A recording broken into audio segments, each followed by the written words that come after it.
پہلے تو آپ یہ ویڈیو دیکھ لیں۔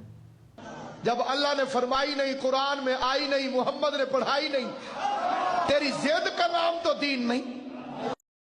اب اس کا دعویٰ ہے کہ قرآن میں آئی نہیں، اللہ نے فرمائی نہیں، تو بھائی دین صرف وہی نہیں جو لفظاً قرآن میں لکھا ہو، بلکہ جو نبی نے سکھایا وہ بھی دین ہے۔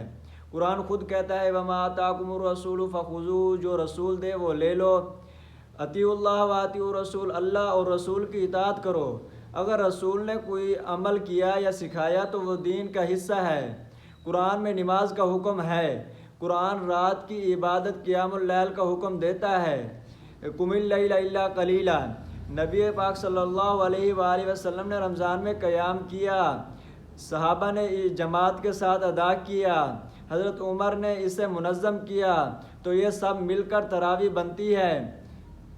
اگر کوئی کہے جو چیز لفظاً قرآن میں نہ ہو وہ دین نہیں، تو پھر یہ بتاؤ فجر 4 رکعتیں قرآن میں کہاں لکھا ہے؟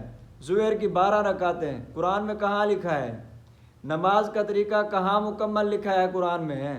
اگر صرف یہی معیار ہو تو پوری نماز ہی ختم ہو جائے گی۔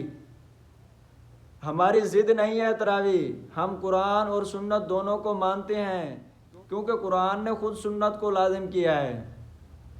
قرآن نے رسول کی اطاعت فرض کی ہے، جو نبی پاک صلی اللہ علیہ وآلہ وسلم نے کیا وہ دین ہے۔ تراویح قیام اللیل جو قرآن اور سنت دونوں سے ثابت ہے۔